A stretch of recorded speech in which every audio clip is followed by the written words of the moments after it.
A'udhu billahi minash shaitanir rajim. Nos amparamos en Dios del maldito Satán. Bismillahirrahmanirrahim. En el nombre de Dios, el compasivo, el misericordioso. Wa sallallahu ala Muhammadin wa ala alihi wa sahbihi al-muntajabin. Que la paz y la bendición de Dios sea con Muhammad y su familia bendita. Queridísimos hermanos, salamun alaikum wa rahmatullah. Queremos explicar cómo el Sagrado Corán ha protegido al Islam. Sí, es cierto. Cómo el Sagrado Corán ha protegido al Islam y a los musulmanes durante la historia. Queridos hermanos,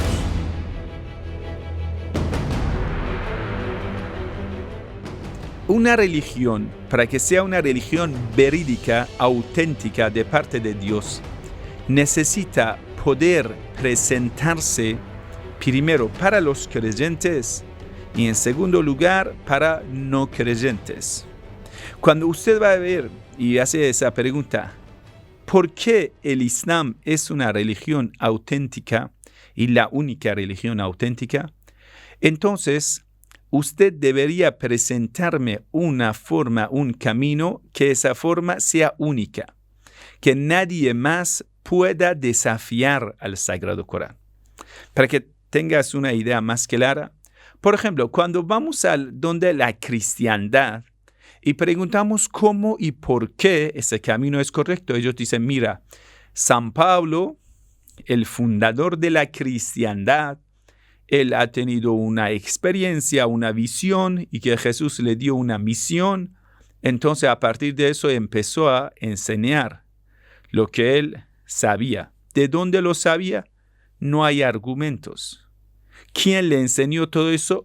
No hay argumentos. Ellos pretenden que el Espíritu Santo le inspiró en Pablo.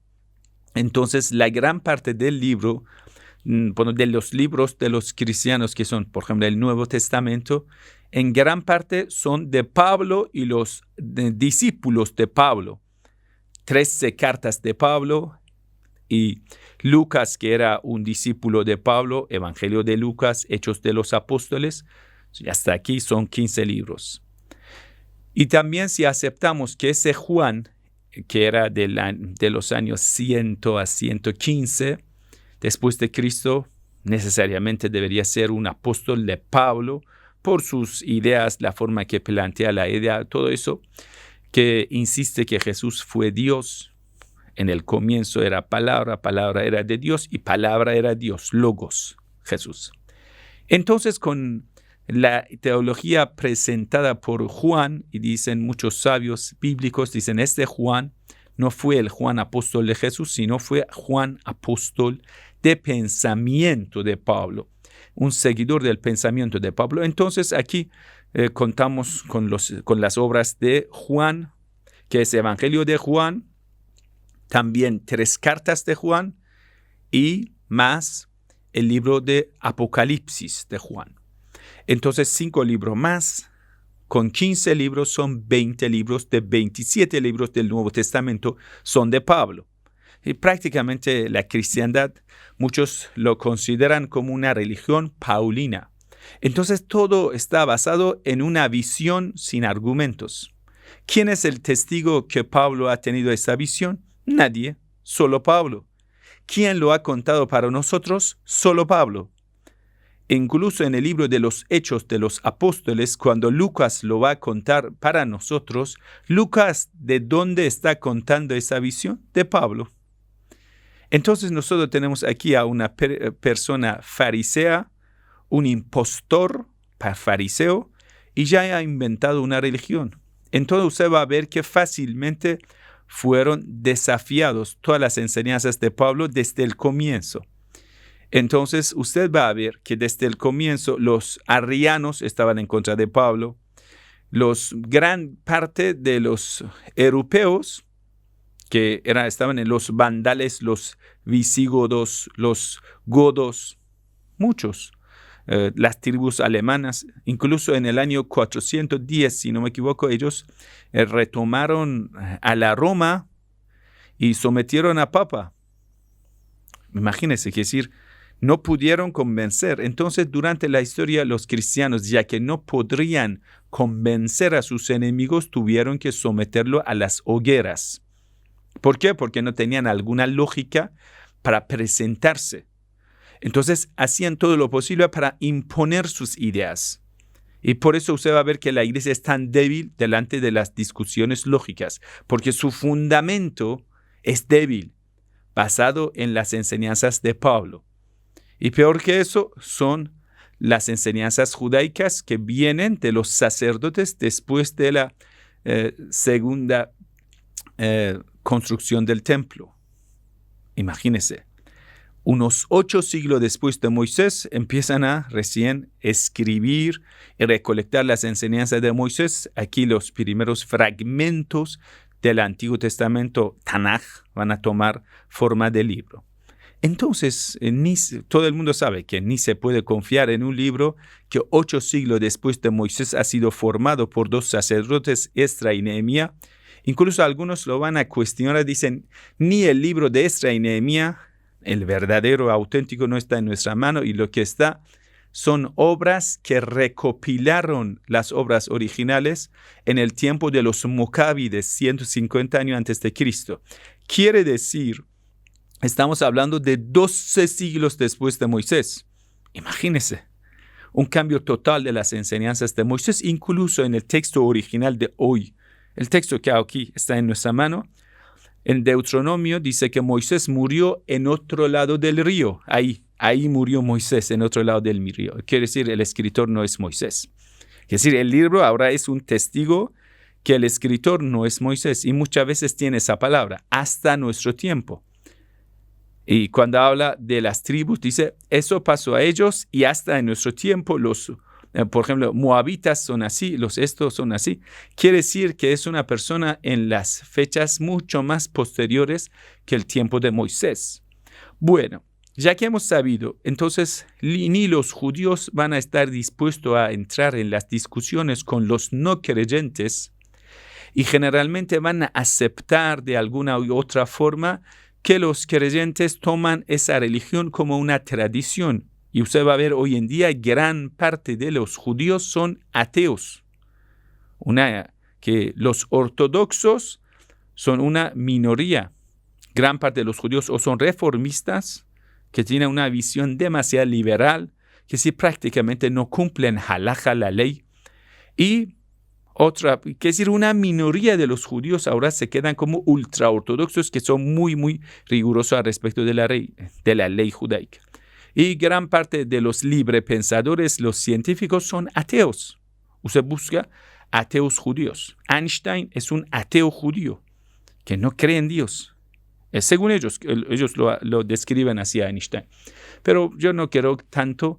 Pero de todas formas, usted va a ver que ese libro sagrado que ellos tienen, por tantos errores, tantos problemas que tiene, no pudo defender a los judíos.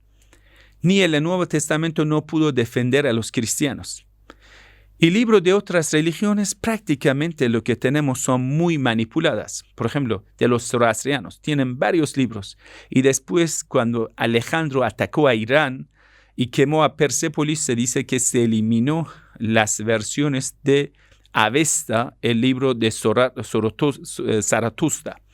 Y ya de lo que se quedó fueron recopilas de algunas tradiciones orales y por eso hoy en día de la ley zoroastriana prácticamente no se queda nada. De otras religiones tampoco tenemos cosas importantes. Quiere decir, el Sagrado Corán va a quedarse como el único libro sagrado. El único libro sagrado que ya ha sido intacto y va a desafiar a todo el mundo. Y ahora le vamos a explicar cómo y por qué. Entonces podemos decir que el Sagrado Corán es el defensor de los musulmanes. ¿Cómo así? El Islam ha sido protegido por 2 cosas, como en la narración Thaqalain, el mensajero de Dios lo explica. Dice, en Nitara confí como Thaqalain, 2 cuerdas grandes hacia el cielo, que estas 2 cuerdas están tejidas, están juntos. Uno es el Sagrado Corán y el otro son Ahlul Bayt. Y de Ahlul Bayt, el más destacado que dio todo en el camino de Dios es el Imam al-Hussein alayhi salam.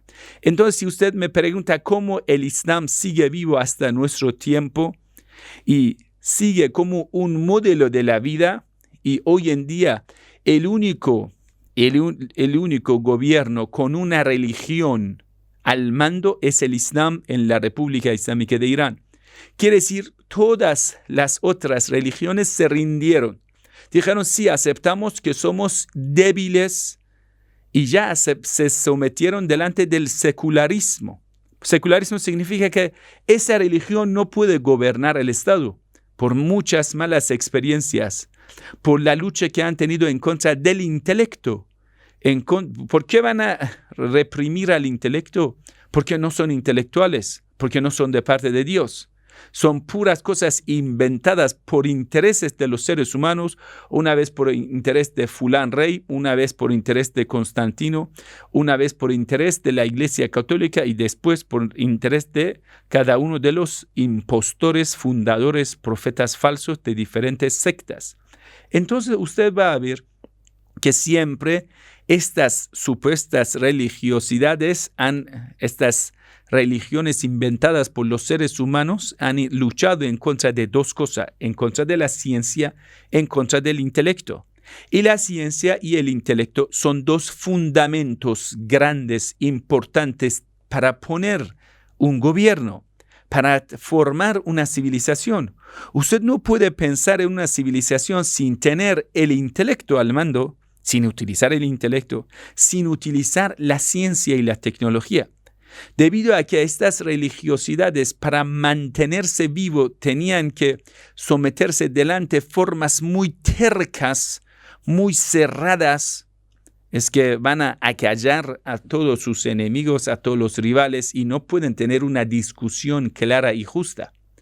Hoy en día, cuando se habla del diálogo interreligioso, siempre se habla de moral, ética, pero ética y moral no van a cambiar nada. Lo que va a cambiar hoy en día al mundo son el asunto de los gobiernos. Y estas religiones prácticamente se rindieron por aceptar el secularismo. Dijeron nosotros nos rendimos. No pretenden traer la voluntad de Dios a la tierra. ¿Por qué? Porque su religión no es la voluntad de Dios.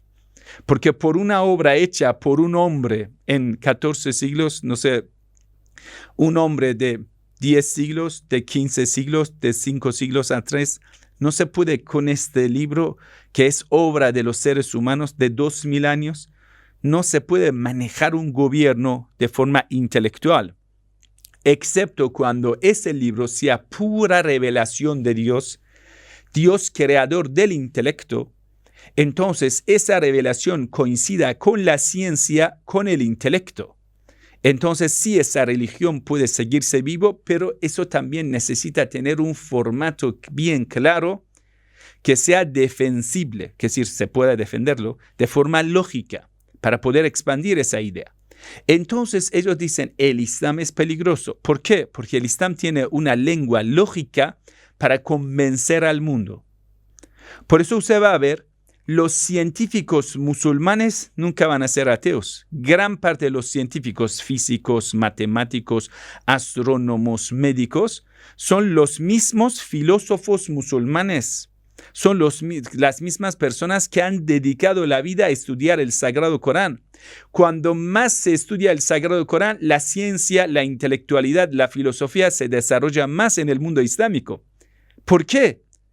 Porque en los primeros siglos, cuando los musulmanes estaban muy aferrados a las enseñanzas coránicas, los musulmanes pudieron pasar fronteras de la ciencia y convertirse a una civilización muy desarrollada.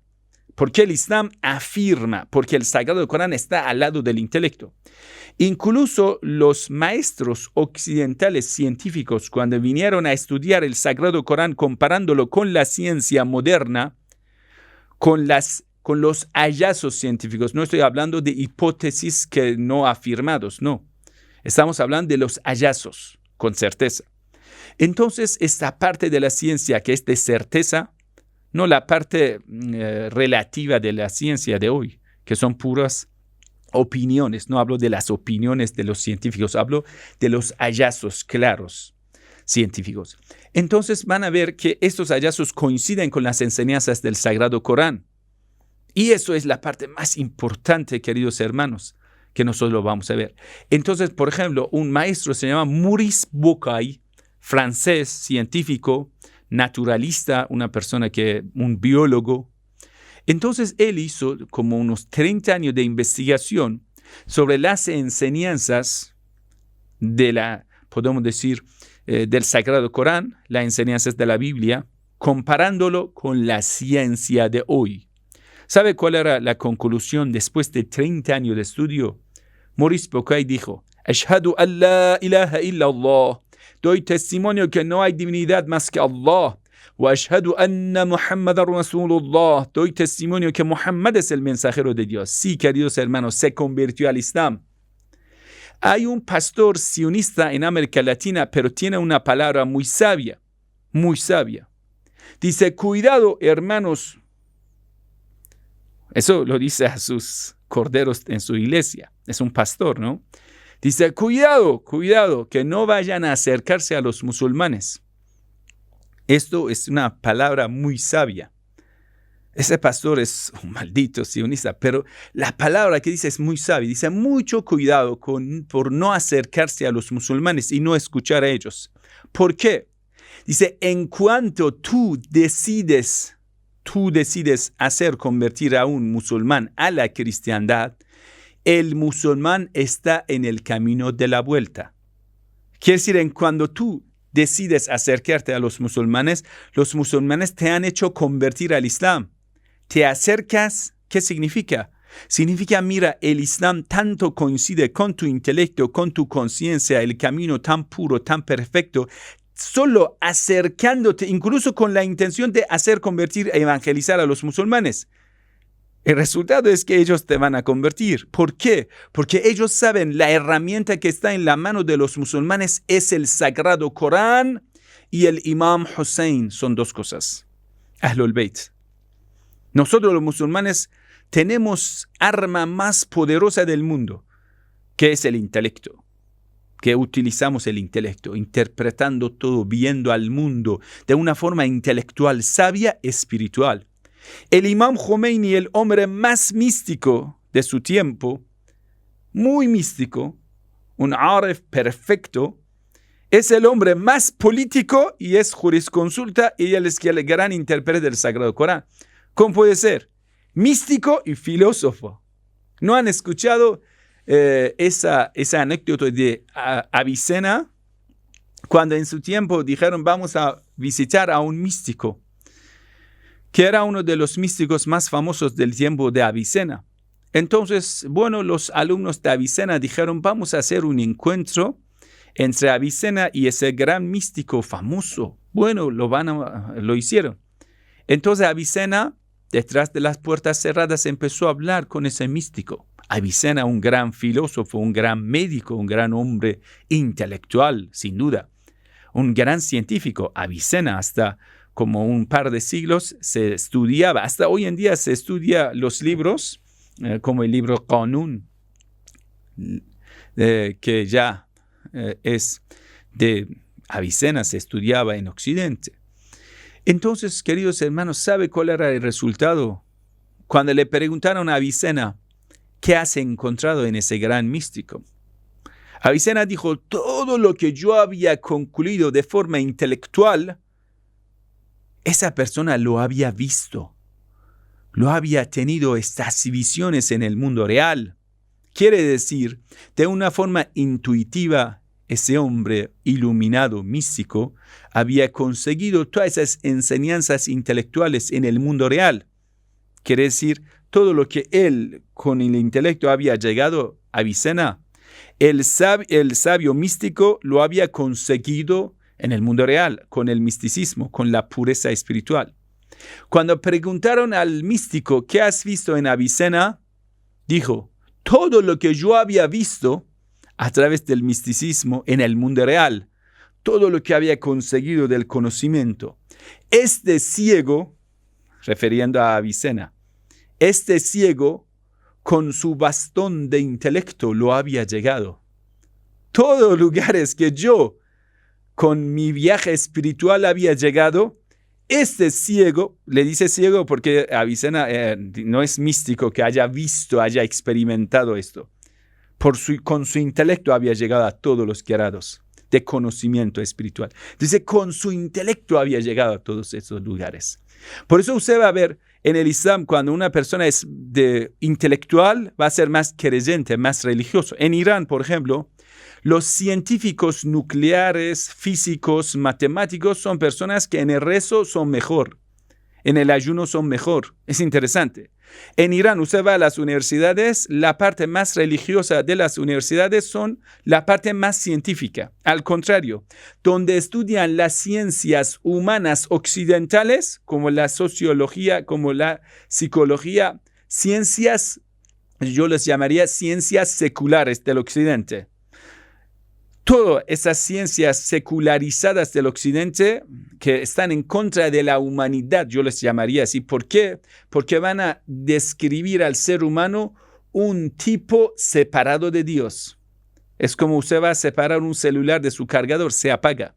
Cuando tú describes al ser humano un ser que no es espiritual, entonces todas las soluciones que le vas a dar para resolver problemas de la vida de ese ser humano, problemas sociales, económicos y todo, va a estar basado en esta teoría que el ser humano no es espiritual, una teoría falsa, materialista, y todas las soluciones que quieres dar van a ser soluciones netamente material secular. Y por eso vas a ver que el mundo de hoy tiene tantos problemas en la sociedad. La economía y los bancos están destruyendo a los pobres, a la sociedad. Hay tantos bancos, ese sistema económico tan avanzada, pero ¿a qué estamos llegando? Ya cada día, cada civilización está en una inflación cada día más fuerte. ¿Esa economía para qué sirve entonces? Si tantas ciencias de economía, pero cada día vamos a tener más pobreza, más deudas. Cada país está endeudándose, incluso hay una aplicación, puedes instalarlo. Busca las deudas internacionales. Cada país, incluso en Wikipedia lo puedes encontrar, cada país en cada momento está endeudándose. ¿Cómo puede ser que todo el mundo trabajan, pero a la vez están endeudándose? Los niños nacen con deudas. ¿Cómo puede ser una persona sin haber recibido nada, nace con deudas? Por ejemplo, un niño en Argentina nace con deudas internacionales. En Turquía nace con deudas internacionales. Al nacer tiene deudas. Eso es el sistema más injusto. Es el sistema más esclavista que yo conozco. La sociología, la psicología, la economía. Usted va a ver todas las ciencias humanas. ¿Por qué? La descripción del ser humano era mal. Al contrario, las ciencias que tenemos en Occidente que son de la tecnología, o mejor dicho, ya están basados en las reglas de Dios, que es intelecto. La física, matemática, que está basado en cálculos exactos. Y eso porque viene del intelecto, y el intelecto es el profeta de Dios, son ciencias muy correctas, muy buenas.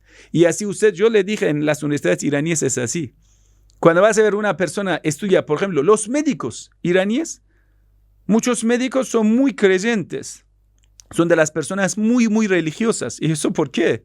Porque esa persona cuando más estudió los detalles de la creación divina va a creer más en Dios. Yo estaba hablando una vez con un médico y el médico me decía, mira hijo, el médico monoteísta, místico ese médico, profesional, era un médico especialista.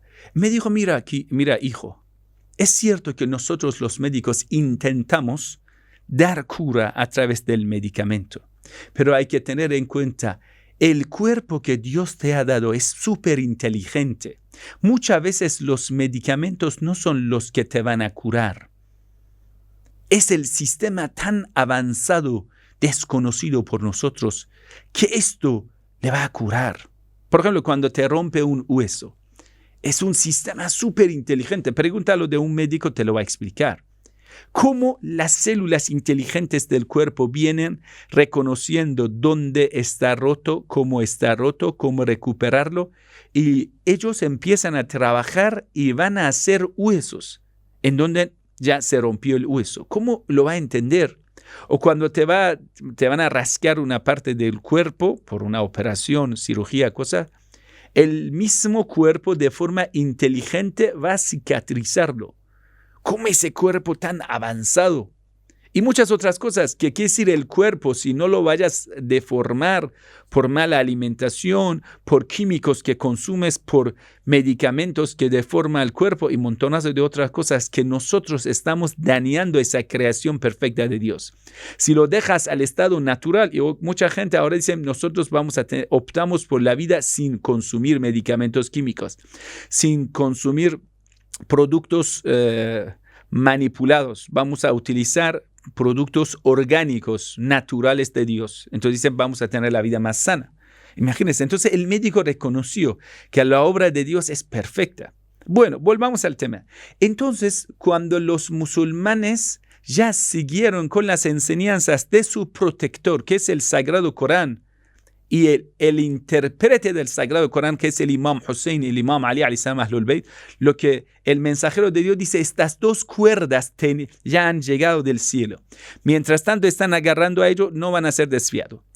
Hace como 4 siglos que los musulmanes poco a poco se alejaron de las enseñanzas del Sagrado Corán. Por eso usted va a ver la decadencia en el mundo islámico, la decadencia en la civilización islámica, y ahí empieza la pobreza, hambre, guerra, montonazo de cosas en el mundo islámico, y usted va a ver todo por culpa de haber abandonado al Sagrado Corán y la enseñanza de Ahlul Bayt alayhimus salam.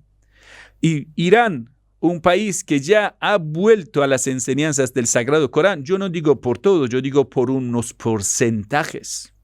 Ya un porcentaje del Sagrado Corán lo hemos traído de vuelta, las enseñanzas del Sagrado Corán en la política, en la vida social, en la sociedad, en la educación, en la ciencia. Entonces va a ver, Irán se está convirtiendo uno de las potencias mundiales. ¿Cómo puede ser un país con más de 45, 44 años de las sanciones, que todo el mundo le prohibieron la tecnología, la ciencia? Entonces, ¿cómo puede desarrollarse? Ese país debería haberse derrotado hace como medio siglo. Pero cada día está poniéndose más fuerte. ¿De qué viene esa fuerza? De esa bendición del Sagrado Corán y el Imam Hussein alayhi salam. Entonces cada pueblo que va a tomar esa cuerda de Dios que ha llegado del cielo a la tierra va a tener esa fuerza, esa bendición. Usted me preguntaría cómo el Sagrado Corán está protegiendo a los musulmanes. Vamos a ver. Cuando usted refiere a un hermano cristiano y le dice, yo quiero convertirme a, por ejemplo, su religión, esa persona no puede presentarte la Biblia. Si hace esto, es una locura. Entonces usted va a ver en las Biblias hoy en día publicadas en español, más que todo por los protestantes, al final del libro te va a dar un plan de estudio de la Biblia. ¿Qué quiere decir ese plan? Te está pidiendo de una forma no leer toda la Biblia. Y te está pidiendo solo leer una parte, podemos decir, escogida, o de otra forma hay que decir censurar muchas partes de la Biblia. ¿Por qué? Porque ellos saben, si usted empieza a leer, arrancar la Biblia desde el 0 hasta el final, el único que la Biblia te hace es desviarte de la fe. Por eso, los que querían refutar a la iglesia tradujeron la Biblia. Cuando la gente lea más Biblia, se va a hacer más ateo. Por eso, durante la historia, los bíblicos, los estudiosos de la Biblia, la iglesia y todo, prohibían traducir la Biblia. Prohibían aprender latino. Por ejemplo, ellos mantenían su traducción vulgata, entonces no permitían que otra gente venga a aprender el latino para que no entienda lo que está dentro de la Biblia. Entonces, en los grandes desafíos que existió en la iglesia, por ejemplo, Martín Lutero traicionó a la iglesia católica. ¿Cómo? ¿Y cuál era el golpe más fuerte? Yo los llamaría el golpe del Estado en contra de la iglesia católica, que ahí Martín Lutero lo llaman padre de los protestantes. ¿Cómo se protestaron? Le tradujeron la Biblia. Cuando Martín Lutero en 1523, de 1517 a 23, en exilio en Alemania, empieza a traducir la Biblia, eso es un golpe maestro en contra de la iglesia católica, porque la gente cuando empiezan a leer la Biblia empiezan a descreer. ¿Por qué? Porque hay mucha contradicción, porque hay muchas cosas, enseñanzas que ya se van en contra de la ética moral, matar a los niños, a mujeres, montonazo de cosas que una persona solo, así con una conciencia pura, lee la Biblia, empieza a descreer en la Biblia, cómo los profetas han sido manchados de muchos pecados, hombres adúlteros, traidores, asesinos, entre otras cosas. Entonces una persona empieza a leer toda la Biblia, empieza a descreer. Por eso usted va a ver, la Iglesia Católica hasta hoy en día resiste en que los creyentes no tienen que leer la Biblia, sino tienen que referir a los maestros. En la Iglesia Protestante también los que han optado por leer la Biblia, pero dicen, mira, vamos a leer estos fragmentos de la Biblia, no toda la Biblia. Yo recuerdo una vez, yo estaba discutiendo con un pastor cristiano, le pregunté, usted, si seas un presidente, y en tu vecindad hay un hombre que ha violado a sus hijas de una forma incestuosa. Entonces tú, y todo el mundo sabe que esa persona es como incestuoso, ¿lo vas a poner como tu representante en esa ciudad? No lo vas a hacer. Hoy en día en América Latina, en muchos países que han, por ejemplo en Francia, que el incesto es libre, ¿sí? A partir de, 18 años, ¿cuántos? Ya el incesto optaron que ya es libre, no es un delito. Incluso en ello, el presidente no va a poner un incestuoso como su representante. Pero ¿cómo Dios va a elegir a Lot, que ustedes mienten que es un incestuoso, como su profeta, enviándole a los sodómicos para que ellos no hagan sodomía? Y usted sabe que incesto es peor que sodomía. Eso no tiene lógica. Y cuando yo le expliqué y hice esa pregunta, yo dije, mira, o hay que optar porque Dios es loco, que ha enviado un incestuoso para guiar a los sodómicos, como lo que dice la Biblia sobre Lot, o hay que optar porque la Biblia miente. Y entonces ya no se puede tachar a Dios. Así que hay que tachar a la Biblia, es en esa contradicción. O optar por sabiduría de Dios o optar por falsedad de la Biblia, en esa parte. Entonces, ¿sabe cuál era la respuesta de ese pastor? Me dijo, ¿quién te autorizó para leer la Biblia? Yo dije, yo estudio la Biblia, no necesito autorización. No, es que tienes que empezar por Mateo. Así me dijo, no tienes que empezar por ahí, vete por Mateo. Ya eso era lo máximo que me respondió.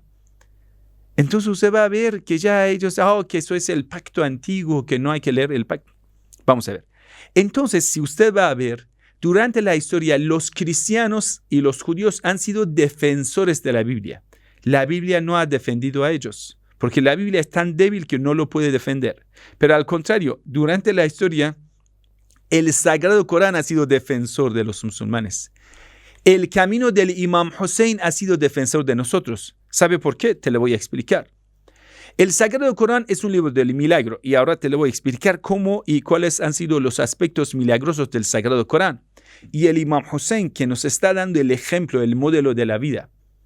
Puede ser que usted sea una persona débil, una persona cobarde, pero los enemigos en sus cálculos, cuando van a ver que, mira, esa persona llora por Hussein, esa persona sigue al Hussein, dice que toma al Imam Hussein como modelo, aunque lo dices como hipócrita. Por supuesto, ninguno de nosotros no somos tan valientes como Abbas, como Imam Hussein, pero el ejemplo que estamos presentando al mundo, le voy a decir una cosa, durante los abásides, escucha eso, hermano, escúchalo. Uno de los hijos de los califas dijo a su papá, papá, ¿por qué no matas a Musa ibn Ja'far? Al imam Musa ibn Ja'far. Porque habían matado a otros imames. Y su padre, que era Harun al-Rashid, dijo, hijo, mira, si los omeyas mataron a Hussein, la sangre de Hussein hizo que se derroten los omeyas. Porque los abásides, con la bandera de venganza por la sangre de Imam Hussein, vinieron a derrotar a los omeyas. Entonces, si nosotros vamos a matar a uno de ellos, ellos han mostrado que no dejarán en paz a nosotros y nos van a derrotar. Quiere decir, la sangre derramada del Imam Hussein a.s. y el formato de cómo nosotros lloramos, seguimos y todo eso, muestra que si matan a nuestros líderes, nosotros ya no lo vamos a olvidar, lo vamos a continuar. Esto nos ha dado un aspecto de protección. En muchos de los pueblos del mundo, cuando matan a uno de los líderes de ellos, la gente después de un par de años lo van a olvidar. Por ejemplo, en Colombia, en las 90s, mataron en los muchos atentados a muchos líderes de izquierda. Pero hoy en día ya son personas olvidadas en la historia. Un tal cura se llama Niños, algo así. Muchos maestros, muchos sacerdotes fueron martirizados. La Iglesia Revolucionaria de América Latina, pero fueron olvidados. ¿Por qué? Porque ustedes no lloran por el martirio de ellos. Y bueno, pero nosotros lloramos al Imam Hussein alayhi salam. Al lado de llorar al Imam Hussein alayhi salam, lloramos por nuestros mártires. Siempre conmemoramos nombre de los mártires al lado de los mártires de Karbala. Eso hace que ya esa gente no lo van a olvidar. Por ejemplo, cuando en un atentado mataron al gran comandante Qasem Soleimani, ¿qué pasó en Irán? 30 millones de la gente participaron en funeral del comandante Qasem Soleimani. Si Qasem Soleimani tenía, por ejemplo, 30 puntos de importancia en Irán, después de su martirio volvió a tener 1000 puntos de importancia en el mundo. Y eso no era lo que querían los gringos. Querían eliminarlo, eliminar su pensamiento. Mira, el problema de Qasem Soleimani era el pensamiento, que estaba en contra de Israel, estaba en contra de la invasión de Irak, estaba en contra de la invasión de Afganistán. Era una persona que no coincidía con los intereses de los Estados Unidos en la región. Entonces, eliminándole, querían quitar un obstáculo, no convertir a un obstáculo como podemos decir, una doctrina, una escuela de pensamiento. Pero ¿qué pasó? Después del martirio de Qasem Soleimani, todas las obras de Qasem Soleimani, el testamento de él, su pensamiento, los videos, que sí, todos ya se convirtieron como una escuela de pensamiento. Maktab Soleimani se convirtió como un camino para seguir. Imagínense, eso no era lo que ellos querían. Entonces, después ellos en sus cálculos lo van a cambiar. Dicen, no, ya no vamos a matarlos más. ¿Qué quiere decir? Ese camino te está protegiendo. Dice, si a ellos le vamos a matar, le vamos a martirizar, muchas consecuencias. Mira cómo pasó al Imam Hussein. Entonces, después del Imam Hussein, usted va a ver que no degollaron a otros imames. Sí que a otros imames, a partir después del Imam Hussein, los martirizaron, pero con veneno. Porque no se atrevieron a hacer lo mismo, porque dijeron, si lo vamos a hacer, nos pasa lo que pasó a los enemigos del Imam Hussein alayhi salam. ¿Me entiende? Entonces, ese camino del Sagrado Corán y el Imam Hussein te protege a ti. Te protege a ti. Entonces, vamos a ver el Sagrado Corán cómo me protege. Vamos a ver. Cuando uno te pregunta por qué eres musulmán, tú dices, adelante, lea Corán. Con tanta certeza y tranquilidad puedes presentar y ofrecer el Corán a la gente. Pero usted va a ver, un hermano cristiano tiene que censurar su libro. Por ejemplo, cuando vas a una iglesia, aquí en Irán pasa lo mismo. Tienen solo el Nuevo Testamento. No más. Cuando preguntas, ¿dónde está el resto de los libros? No hace falta que leas el Antiguo Testamento. ¿Pero acaso eso es parte de tu libro sagrado? Sí, es que no, es que sí, no. Entonces, ¿qué pasa? Si esto es el libro sagrado, déjame leer todo. Y para que una persona deje de creer en la Biblia, es suficiente que lea Génesis junto con libro de Jueces, con libro de, por ejemplo decir, Jueces y Josué. Esos 3 libros, o Deuteronomio, Éxodo, ya es suficiente para dejar de creer. No he dicho el libro de los reyes. Con eso ya creo que es suficiente. Entonces usted va a ver que ellos incluso tienen que censurar, tienen que proteger a su libro sagrado. Pero los musulmanes, el Sagrado Corán es tan fuerte, tan potente. Incluso los orientalistas lo reconocen. Por eso usted va a ver que concentran tanto en atacar al Sagrado Corán. Y nosotros no necesitamos atacar a la Biblia. ¿Por qué? Solo presentando el Sagrado Corán para nosotros es suficiente. ¿Por qué, queridos hermanos, el Sagrado Corán es tan importante? El Sagrado Corán es un milagro presente. Si usted te quedarías con el bastón de Moisés, con tantos caracteres milagrosos que tenía ese bastón, podría presentar la religión de Moisés, ¿no? Ahora Dios te ha dado un regalo que es el milagro del profeta Muhammad, está en tu mano. Allahu Akbar. Un milagro presente en tu mano, quiere decir un milagro vivo, es el Sagrado Corán. De la parte de elocuencia, los que saben idioma árabe, no es más dulce que el Sagrado Corán. No lo digo yo. En el tiempo del profeta del Islam, escúchalo. Muchas veces los historiadores dicen que cuando el mensajero de Dios en la ciudad de Meca, perseguido por los enemigos, cuando por las noches recitaba el Sagrado Corán, los enemigos del profeta del Islam venían detrás de la puerta de la casa del profeta del Islam, escuchando la recitación del Corán, gozando. Porque decían, nunca habíamos visto un libro tan dulce. Es interesante, dice, en una noche, de repente se cruzaron 3 enemigos del profeta del Islam. Los 3 estaban detrás de las puertas, se vieron. ¡Ay, tú también estás aquí! Dice, ¡ay, Abu Sufyan, tú también estás aquí! Sí. ¿Tú por qué estás aquí? Es que la verdad, él recita perfecto el Sagrado Corán, me toca el corazón. Pero qué lástima que Muhammad está en contra de nuestros intereses, porque nosotros vivimos de la venta de los ídolos. Porque cuando los peregrinos llegan a Meca, ellos tenían ídolos grandes dentro de la Meca y les vendían ídolos chiquitos como copias. Y cada persona peregrino llevaba copia de esos ídolos para su familia. ¿Me entiende? Ese era un negocio perfecto. Entonces ellos dijeron, bueno, es lástima que lo que el profeta Muhammad está enseñando está en contra de nuestras enseñanzas. Que si todos ellos conocían que Muhammad es un mensajero de Dios. Por eso enseñaban a los peregrinos cuando llegan a Meca que pongan algodón en sus orejas para no escuchar al profeta Muhammad. ¿Por qué? Porque sabían, quien escucha a Muhammad ya se acabó. Muchas personas beduinas solo al escuchar al Corán se convirtieron al Islam.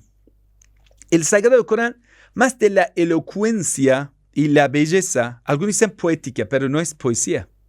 Tiene la belleza poética y no es poesía. Tiene un orden, una organización muy perfecta, a la vez no es un libro monótono. Quiere decir, aunque tiene su ritmo y el bien organizado, se trata de diferentes temas. No te va a cansar. Por ejemplo, usted va a ver un libro filosófico sobre la religión, la unicidad de Dios. Empieza a leer eso, después de 10 páginas te da sueño, quieres dormir. Pero empieza a arrancar el Corán, 2 leyes habla de la unicidad, después habla del día del juicio final, después habla de una historia de Moisés. Así como Dios lo ha tejido de una forma profesional, con una belleza, aunque tiene su organización de la enseñanza, a la vez tiene muy diferentes temas que lo ha explicado de forma muy linda. Como usted entra, por ejemplo, en capítulo 12, que se llama José. Un día tenemos que hablar de la historia de José. Cuando empieza a contarnos historia de José, usted va a ver la belleza del Sagrado Corán. Y lo vayas a comparar con Génesis, donde habla de la historia de José. Totalmente diferente.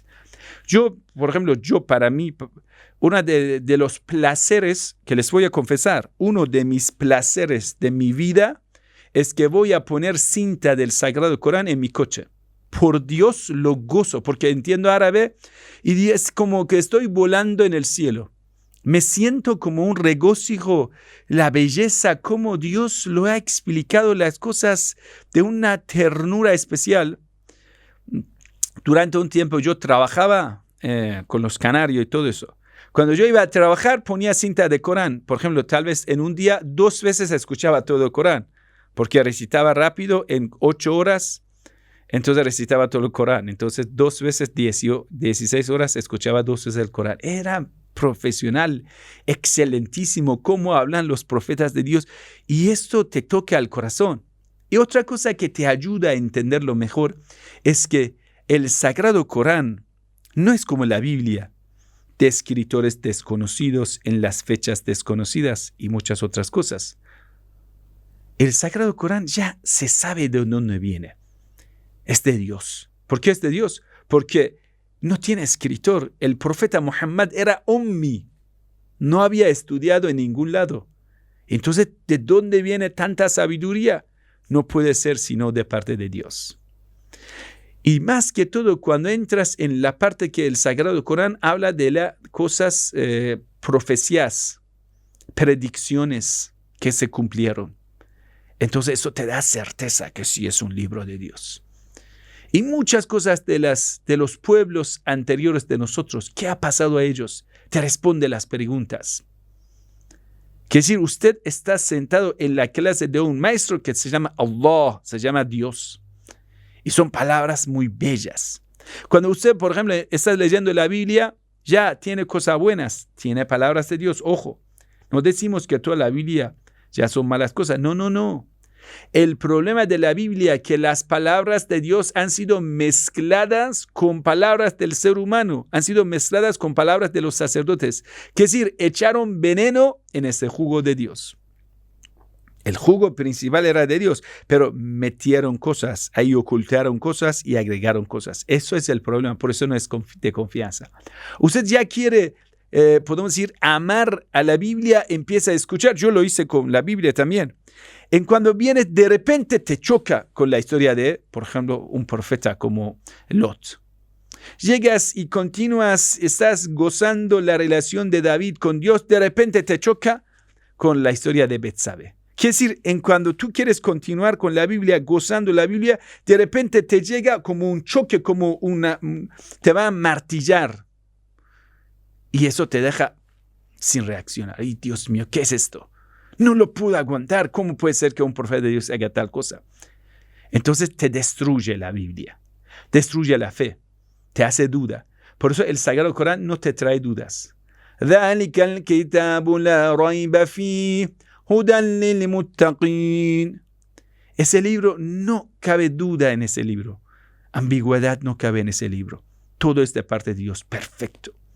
Otra cosa que en el Sagrado Corán lo puedes encontrar, los milagros científicos. Quiere decir, las cosas que en la ciencia hoy, hace un siglo que lo descubrieron, ha sido planteado hace 14 siglos en el Sagrado Corán. Hay 2 tomos del libro, por ejemplo, que les voy a mostrar en otra clase, les voy a presentar ese libro.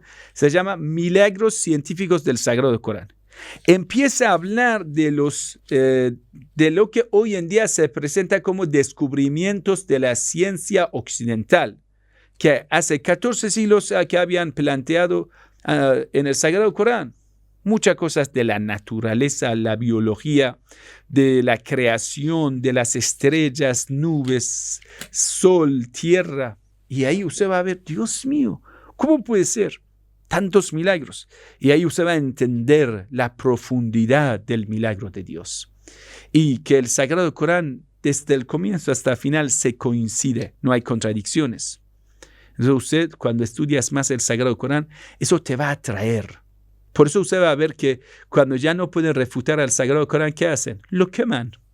Quemar libro, ¿qué significa? Que no lo hemos podido rechazar. No lo hemos podido analizar de forma lógica, intelectual. Si usted habías rechazado intelectualmente a un libro, no hace falta caerte en la violencia. ¿Cuántas veces has visto que un musulmán vaya a quemar la Biblia? No hace falta. ¿Por qué quemar un libro? No soy loco para quemar la Biblia. Nosotros respetamos a lo que es sagrado para otro, pero lo vamos a analizar con mucho respeto. Entonces, queridos hermanos, terminando esa parte de la charla, les voy a leer palabras de algunos occidentales no musulmanes sobre el Sagrado Corán. Como Dr. Wagliri era maestro de la Universidad Napol, dice: el libro celestial del Islam es un milagro, sin duda. El Sagrado Corán es un libro que no puedes hacer copia de eso, no puedes imitarlo, no puedes desafiarlo. ¿Cómo puede ser ese libro obra de un hombre como Muhammad? Es imposible, es obra de Dios. No puede ser una persona que nunca haya ido a la clase, nunca haya estudiado, no puede traer ese libro de su parte. Ese libro es un depósito de sabiduría, de conocimiento. Es superior de comprensión de capacidad de un ser humano, aunque sea el más inteligente, aunque sea el más grande filósofo, aunque sea el más poderoso hombre político, no puede traer algo similar, tal como no lo pudieron hacer. Por eso ese libro es imposible que haya sido de un hombre, aunque sea superdotado como profeta Muhammad sallallahu alaihi wasallam. Otro maestro, que es Goethe, es uno de los orientalistas, un gran poeta alemán, habla del Sagrado Corán. Goethe dice: nosotros desde el comienzo habíamos rechazado al Sagrado Corán, pero poco a poco estudiándolo, eso nos atrajo. Nos asombró su grandeza, y las leyes científicas que están en el Sagrado Corán nos hizo someter delante de su grandeza. Otro maestro occidental europeo se llama Dr. Madriz, que dice: el formato del Sagrado Corán sin duda es el formato de palabra de Dios. Es inútil que uno quiera esforzarse para refutar al Sagrado Corán, o quiera traer algo semejante como el Sagrado Corán, más en un idioma que como francés, que no tiene tantas palabras profundas como lo tiene idioma árabe. Este maestro, Dr. Madriz, durante 9 años estudiando idioma árabe, tradujo 63 capítulos del Sagrado Corán en idioma francés y lo publicó en 1926.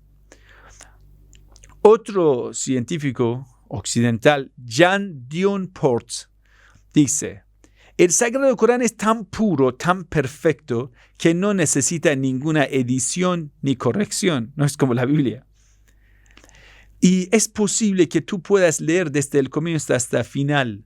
Y durante toda esa trayectoria de lectura del Corán, no vas a sentir lo más mínimo de incomodidad porque coincide con tu conciencia. Escucha esa palabra. Dice: los curas nos prohibieron leer el Corán. ¿Por qué? Porque es el libro más atractivo de la historia humana. Nolletke, que es uno de los orientalistas famosos, dice: el Sagrado Corán, que algunas personas lo rechazan y no lo quieren, es un libro que ha dominado a los corazones y atrae a los corazones de las personas. Otro cristiano del Oriente se llamaba Amin Rayhani, que era un maestro cristiano, en una carta que escribió al gran erudito musulmán shia, Sheikh Hossein Kashif al-Ghita iraquí.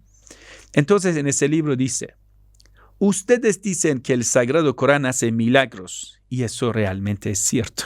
Es un cristiano, lo dice. Yo durante mi estadía en Londres y en Nueva York muchas veces, eso era árabe, Amin Rayhani era árabe, cristiano árabe. Decía: yo en mi estadía en Londres y en Nueva York, yo recitaba el Corán en idioma árabe, y yo veía cómo mis vecinos cristianos, viéndome a un cristiano árabe recitando Corán, eso como les atrajo a ellos, se enamoraron de eso sin entenderlo. Y eso es un milagro del Corán, la melodía del Corán que atrae a las personas. Carlos S. Ghosn, que es un médico y humanista estadounidense de estudios humanos en Estados Unidos, dice: una de las ventajas del Sagrado Corán es su elocuencia.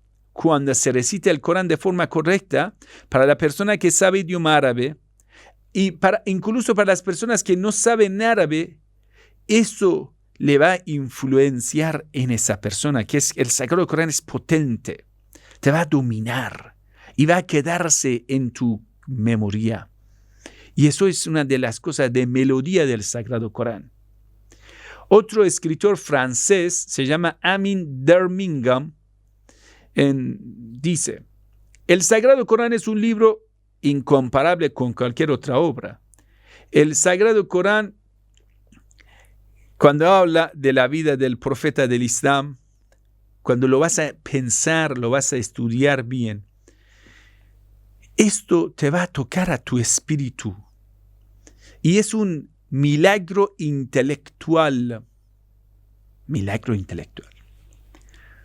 Otro maestro, docente de la Universidad de Cambridge, Kent Greek, él escribió, que era uno de los orientalistas, un científico que estudiaba Corán, escribió un libro, dice, ¿Cómo conocía el Corán? Ese libro es muy interesante. En ese libro habla de la atracción del Sagrado Corán. Dice, una persona que no es musulmana y no cree que el Sagrado Corán sea un milagro, ni cree que el Sagrado Corán sea una revelación de Dios, empieza a leer el Sagrado Corán, sin querer se empieza a ser, podemos decir, empieza a enamorarse del Sagrado Corán, empieza a sentir la influencia potente del Sagrado Corán, y cada vez que recita más va a ver paulatinamente, poco a poco, va a ver que el Sagrado Corán le está, podemos decir, atrayendo. Dice que yo por primera vez que empecé a leer el Corán, eso me atrajo con una atracción que no podría creer. Y yo pensaba que, bueno, es una cosa excepcional en mí y por casualidad me ha pasado. Pero después yo empecé a hacer una investigación sobre todos los europeos que han tenido contacto con el Sagrado Corán. Incluso yo fui a entrevistar a varios orientalistas que habían leído el Sagrado Corán. Y ya lo vi que todos ellos han tenido la misma experiencia, pero con una condición, que lo recitas en idioma árabe. Él reconoce que esas palabras son diferentes, porque esa traducción no tiene esa atracción. Mira, dice, la traducción no te atrae de esa forma, no tiene esa atracción. Y la influencia del Sagrado Corán en su lector no es solo en el tema de creencia, no, son conceptos profundos que te tocan al corazón. Desde cuando yo empecé a leer por primera vez el Corán, pasa 30 años. Y cada vez que leo el Corán me atrae con la misma atracción de hace 30 años.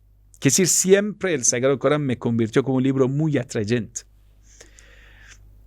Aunque muchas personas, reconociendo el milagro del Corán, no van a convertirse al Islam, eso es cierto.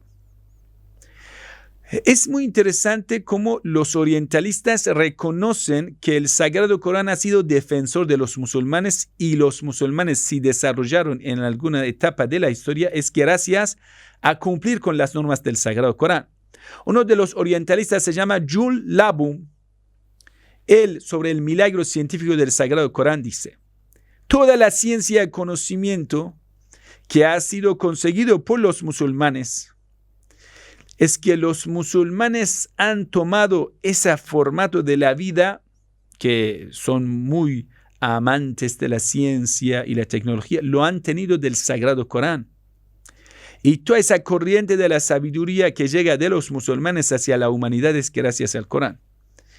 Otro profesor se llama Dinwert, que es europeo. Él dice: es necesario que confesemos que la ciencia humana y la astrología, filosofía, matemática que han llegado a Europa es gracias a la bendición de las enseñanzas del Corán, y nosotros estamos en deuda con los musulmanes. Incluso Europa es una ciudad del mundo islámico por esta deuda grande que tiene. Herbert George Bueno, que también escribió sobre el Sagrado Corán, dice: el Sagrado Corán es el libro de la ciencia, religión, sociología, purificación, ética y historia. Cada persona que quiere elegir una religión que esté a favor de la civilización humana, que te pueda ayudar en tu desarrollo, tiene que convertirse al Islam. Dice, si usted por alguna razón quiere tener una forma espiritual, un camino espiritual, que esté a favor de la civilización humana, a favor del desarrollo de la ciencia, que a favor del crecimiento de la sociedad, entonces tienes que convertirte al Islam para que entiendas ese concepto. Si quieres entenderlo más a profundidad, tienes que leer el Corán. Bueno, Laura Wakiza Waglieri, italiano, maestro de literatura árabe e historia de la civilización islámica de la Universidad Napel de Italia, dice: el libro del Islam, que es un libro celestial, es un milagro, el Sagrado Corán. Una de las ventajas que tiene el Sagrado Corán es que ha tenido profecías que han sido cumplidas. El Sagrado Corán describe muchos sucesos que siglos después del Sagrado Corán sucedieron. Y eso es como un gran tesoro de la ciencia que es superior a la capacidad y entendimiento de las personas más superdotadas, incluso los más filósofos y los políticos más grandes. En otro libro que George Seal, en una traducción del Corán, lo escribió en su introducción, dice: el formato del Sagrado Corán es súper bello, influyente. Sus palabras son dulces, con estabilidad, firmeza y muy precisas, muy nobles. Esa atracción sin igual del Sagrado Corán es que los enemigos del Sagrado Corán lo describieron como una obra de magia. Goethe también reconoce el milagro de literatura del Sagrado Corán. Dice: no es correcto que nosotros vayamos a comparar la dulzura y la belleza literatura del Sagrado Corán con cualquier otro libro, otra obra de la literatura. Porque el Sagrado Corán totalmente va a dominar a los que le escuchan y los va a convencer. Con su elocuencia, con su belleza, ha convertido a un pueblo salvaje, retrogrado árabe, a un pueblo civilizado, avanzado. Eso es el milagro del Corán. El pueblo de Arabia Saudita eran beduinos, nómadas, salvajes, ladrones, horribles, y a ellos se le convirtió a un pueblo civilizado, buscador de la ciencia, con una civilización, organización o gobierno, como respeto, los valores humanos, valores éticos, con normas. Una vida salvaje se convirtió en una vida basada en Sharia, normas. Esa organización es especial. Hirschfeld dice: el Sagrado Corán, desde el aspecto de poder de convicción, de la elocuencia y la belleza de su combinación, no tiene algún par o algún competidor en todo el mundo. Karl Bruckmann, que escribió un libro, se llama Historia de los pueblos musulmanes, dice: las aletas del Sagrado Corán son llenas de descripciones de palabras muy bellas, y la forma que habla tiene una melodía atractiva con sus palabras, que ya esa melodía está metida en las palabras del Sagrado Corán. Y eso te va a despertar un sentimiento poético de mucha dulzura. Otro orientalista se llama Darwin Port, en su libro sobre milagros de la literatura del Sagrado Corán, y que ese libro se llama Disculpando al Muhammad y al Corán. Su libro es interesante. Se llama Presentando disculpa al anteprofeta Muhammad y el Corán. En ese libro dice: el Sagrado Corán, desde la perspectiva poética, literatura, es el libro más bello, poético, melódico de todo el Oriente. Gran parte de la literatura del Corán tiene una melodía y es muy poética. El Sagrado Corán es una obra que desde el comienzo una persona piensa: ay, mira, es un libro muy, muy sabio.